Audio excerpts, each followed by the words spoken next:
Hey guys, thanks for coming back to my channel. Today we're going to be looking at a video where Pierre Poilievre was on a Toronto radio station where they talked about inflation and the housing crisis. Leader of opposition ਅਤੇ leader of Conservative Party of Canada, Pierre Poilievre studio ਚ ਨੇ. Welcome and thanks for coming. Thank you so much for having me. Pierre, in your speeches and in your media interviews, you are continuously targeting Trudeau government for inflation in the country. Yes. So inflation is the global problem. It's everywhere. Why you call it just inflation? Well, it's not everywhere. It's only in those countries that have had massive overspending and money printing. In countries like Switzerland did not have inflation because they did not run huge deficits. They did not print money. They protected their currencies. Here in Canada, Justin Trudeau has given us the worst inflation in 40 years.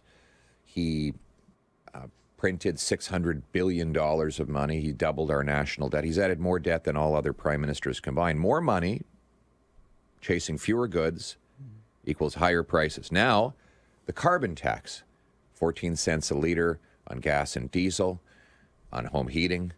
It's a tax on the fuel of the farmers who make the food and the truckers who ship the food, which is a tax on all who buy the food. Now Trudeau wants to raise that tax to 61 cents a liter. Quadruple. Sorry, 61 cents a liter? What?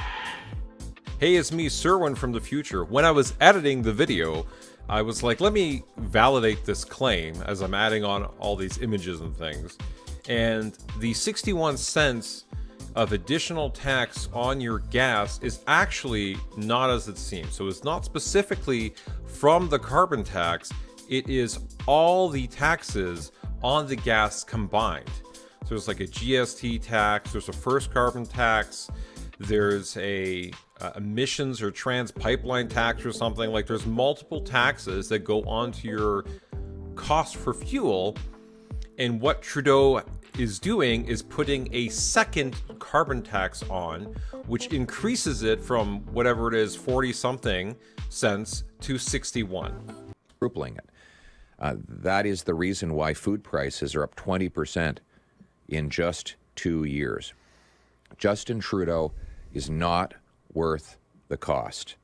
He is to blame for inflation, and the only solution is to axe the tax, to cap government spending in order to balance the budget to bring down both inflation and interest rates. The interest rate is insane. Like it's, was it 7.2% or 7.3%? It's ridiculous. Bank of Canada is raising interest rate. So that's also causing inflation with the high cost of mortgage payments. So Bank of Canada is an independent agency. What would you do if you are in government? Do you think federal government should intervene, can dictate to Bank of Canada? So the reason the Bank of Canada has to raise interest rates is because Trudeau keeps adding to the deficit. According to Liberal Finance Minister John Manley, he said that Trudeau's deficits are pressing on the inflationary gas pedal, which is forcing the Bank of Canada to press on the brakes with higher interest rates. The more the government spends, the more it bids up the goods we buy and the interest we pay. At the end of the day, the government doesn't set interest rates, but it heavily influences it with the spending. We have to stop the inflationary spending, balance the budget to bring down inflation, so that the Bank of Canada can reduce interest rates. And that's what I will do to bring home lower prices.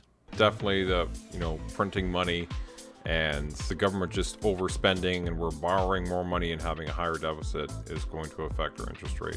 At least that's what I've always been told. It seems to be the case considering what's happened. And another concern is housing. Housing is a big crisis, and you are talking about building new houses to address this problem. But how would you link housing construction with the growth in our population? Because we are adding 1% of the population every year. More than that. Look, after 8 years of Trudeau, housing costs have doubled. After 8 years of Trudeau, the rent has doubled. After 8 years of Trudeau, mortgage payments have doubled. After 8 years of Trudeau, the needed down payment for a home has doubled. It's double trouble for Trudeau on housing. And the reason is that we don't have enough homes. We have the fewest homes per capita in the G7, even though we have the most land to build on. And how is it possible that the Americans, who have 8 times more people to house on a smaller landmass, somehow have more affordable homes than we do, yet their housing is about 30 to 50% cheaper than ours? And the answer is we can't get anything built in Canada. Too much bureaucracy and red tape. I literally just did a video on this from Aaron Gunn. He had done a little documentary on it, like the end of 2021, I believe. And at the time, there was the reasons why housing prices had gone up. It was labor costs had gone up, material costs had gone up, interest rate had gone up. The municipal governments is the fourth thing. They are so slow at approving projects to go ahead that you end up with it just taking years. In some cases, like 7-8 years in like Vancouver, for example, or let's say Toronto, where, you know, the company that bought the land to do the development is just sitting on it like, well, I'm paying for this land that I can't do anything with. And it's like, well, you know, we could be building and making money. Like, people are waiting for houses. So it's just this big backlog. And then on top of that, we have record number of immigration coming. And I mean, immigration is fine, but you need to properly plan for it. And it just seems like we're not doing that. Like, at the high level, at the federal level, we're like, bring them all in, bring in all the immigrants.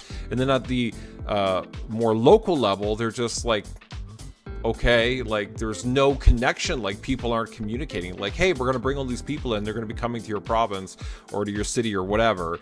And they're just like so behind the 8 ball. They're like, oh, well, there's people coming. Okay, I guess we'll start in 6 years. Bureaucracy and red tape add as much as $1.2 million to the cost of every newly built home in Vancouver and $350,000 to every newly built home in Toronto. Our local governments are blocking construction with huge delays, permitting obstructions, zoning confusion, consultants, lobbyists, lawyers, all of that has to be paid for by the home buyer. So my common sense plan is I will require big cities reduce the cost and increase the speed of building permits as a condition of getting federal infrastructure money. I'll demand that they boost home building by 15% per year, or I'll pull back their federal grants.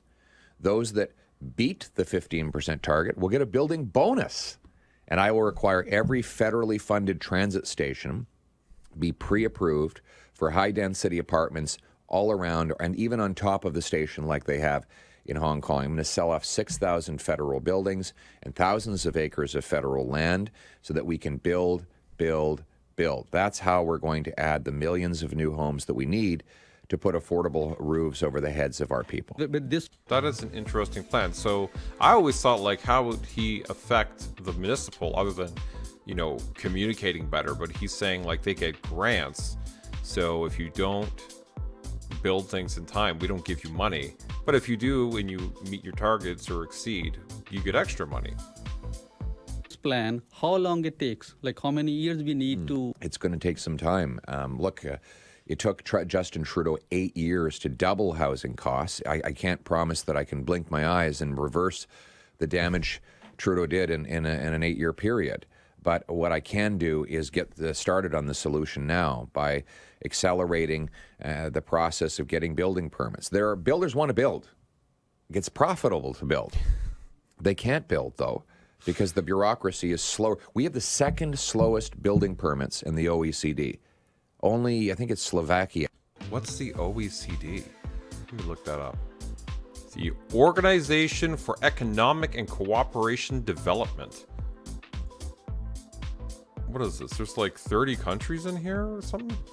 34 countries? The OECD is an international organization that works to build better policies for better lives. Our goal is to shape policies that foster prosperity, equality, and opportunity and well-being for all. We draw on 60 years of experience and insights to better prepare for the world of tomorrow.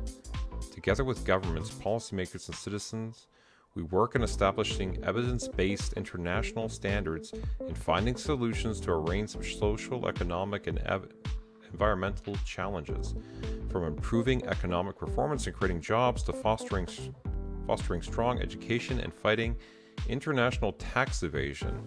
We provide a unique forum and knowledge hub for data and analysis. Exchange of experiences, best practice sharing, and advice on public policies and international standard settings. So what? They just do like a bunch of stuff? Yeah, or Slovenia, excuse me, is slower than Canada. Every other country is faster to get a building permit. And it's insane. Winnipeg, the court condemned the city because they blocked 2,000 housing units right next to a transit station. In Montreal, the mayor's blocked 24,000 homes. Here in Toronto, it can take 7 years to get a building permit. In Ottawa, I had a developer tell me he's been sitting around for 2 years waiting for a permit for 1,700 new homes. And they told him he'd have it by June. He still doesn't have it. He went in, they said, oh, the planner's on vacation. He'll be back in October. 1,700 people are without a home now. That sounds like a city worker. That's not surprising. This is my experience and the experience of most people. That's what they say. They're like, yeah. It's like they have like one guy, two guys, or whatever, like two people just working the thing. Oh yeah, one's gone on vacation. All right, cool. You're going to have to wait till he's back. He's gone for 4 weeks. Because some planner decided to take a vacation. I'm going to punish big city bureaucracies and governments if they don't get out of the way, because we need to build houses or we're going to have a massive homelessness problem in the next couple of years. Yeah, it's complicated. But then do you think you believe that annual number of immigration should be reduced? Well, we need is the housing construction to be increased. If we build the houses, we can accommodate the newcomers. But we have to pick. Either we have high immigration with high home building, or we have the opposite. But we can't have high immigration while we don't build homes. I don't think you need to like lower immigration as long as people are coming and they're like going to do jobs. If they're coming, they're just being a drain on the system, then it would make sense. But if someone's coming and they have a skill and they're, going to work in that job, in that field, and they're going to, give back to society and the country via their taxes and products and services that they're providing, etc., there's nothing wrong with that. That's good. I'm actually a little bit surprised, though, that we have so much immigration because, at least I know in my field in IT, it seems like it's a weird time right now where it's a little difficult to get work. I guess there must be some other fields that they are needing folks, right? But I know I guess I'm curious what those fields are. And that's what Trudeau's got backwards. I'm sure it's all well and good to bring in more people, but you have to build homes. And this year, housing construction under Trudeau is down 32%. We're going to be, by 2030, under the current trajectory, we're going to be short 3.5 million homes. Where are 3.5 million people going to live? Aren't we short basically like 1 million homes or something like that right now? So he's saying in another 7 years, six years, if we do not do anything, it's 3.5 million. Oh my God. I mean, it will be good news for the camping stores because they'll be selling tents in record numbers. But we need to build those millions of homes starting today if we're going to house all the people we're bringing in. But our current goals of adding 1% of the population, do you believe these are sustainable? Well, last year it wasn't 1%. It was well over 2%. It was a million people. We grew by 1 million people in 1 year on a base of 39 million. What? So it was projected to be 1.2%. It was projected to be about 500,000. He's saying we grew by 1 million. That's crazy. Let me look this up. Holy shit, he's right. This is coming from Statistics Canada. It went 1,050,000. Are you kidding me? Wait, based on this graph, if we went from 1966, we went up 10 million in 31 years. Well, I guess it was a bit faster. Not that much faster. Like 26 years? It's 2.5% per year more recently. I would point out we built more homes in 1972 than we built last year. In 1972, we had 22 million people. Last year, we had 39 million people. So we have almost double the population, and we're building fewer homes. We're headed to a massive socioeconomic meltdown if we don't get the bureaucracy out of the way to build, and that's what I'm going to do. Another concern is about the priorities of our politicians. In countries like UAE, in India and China, they are creating special economic zones to accelerate their economic growth. Yes. But here we listen politicians only talking about freebies, increasing benefit payments and diversity. So what do you think about that? Do we really need to have a national strategy for accelerated economic growth, special economic zone, or stuff like that? Well, first, on the priorities, I agree with you. Justin Trudeau's focus on all kinds of woke, politically correct distractions that have nothing to do with the well-being of people. He wants us to be thinking about all of these trendy causes and weird woke ideas rather than focusing how we're going to put food on the table and paychecks in pockets. I haven't decided what I think about having special economic zones. All these trendy topics are what people discuss online. So is this maybe just a microcosm of being like online and seeing all these things pop up, and like it seems like this is what people care about because they're the loudest, they yell the loudest? And is that what it is, or is he just that clueless? I'd like all of Canada to be a special economic zone. I want us to have the fastest building permits in the OECD so we can dig mines, build pipelines, build homes, set up factories. All of those will generate paychecks for our people. I want us to have lower taxes that reward hard work, so you bring home more of each dollar you earn. I want to like that. Harvest our own resources to bring home production. We have the third biggest supply of oil. Why are we importing 130 barrels a day? We could be using our own. We have the fifth biggest supply of lithium, and yet we're bringing lithium batteries from China. Why don't we mine it here in Canada? We need to speed up building permits to get those built. We have the 1,300 trillion cubic feet of natural gas. The Germans need it. The Japanese need it. They want us to sell it to them, but we need to give them permits to build. We need to build a dozen massive natural gas liquefaction plants that will generate hundreds of billions of dollars of paychecks for our people in this country. I will grant the permits to build those liquefaction facilities. I will reform our tax system to bring our money, our paychecks, and our businesses back to this country so that we can pay our bills with paychecks and not more government handouts. The tax rate in Canada is just, oh my God. It just feels so high. I know there's other countries that have high tax rates similar to us, but it's ridiculous. So in our immigration plan, LMI has become a kind of open sale of Canadian residency. It's a big scam. Mm-hmm. And what do you think about this? Are you going to review this if you found? Yes, absolutely. Trudeau has totally corrupted the LMIA system. He's turned it into a system of criminal brokerage where shysters and scam artists basically get the LMIAs and shop them around, sell them off. What the hell is LMIAs? A labor market impact assessment? A labor market impact assessment is a document a Canadian employer needs to hire most types of foreign workers. A positive LMIA confirms there is a need for foreign worker to fill the job at hand that no Canadian worker is available to do. Okay, I didn't know that's what it's called, but okay, I've heard of this.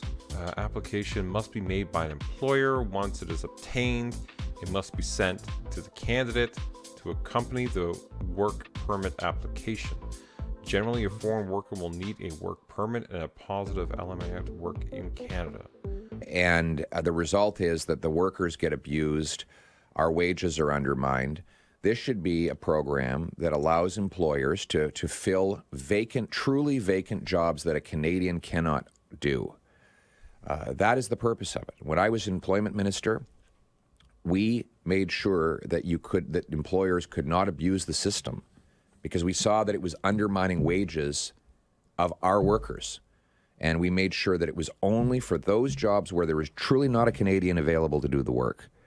And by doing it properly, then we could bring people here who are truly needed and make them permanent residents and citizens after they prove that they would be law-abiding, contributing taxpayers to our country. That's how the system should work and will work when I'm Prime Minister.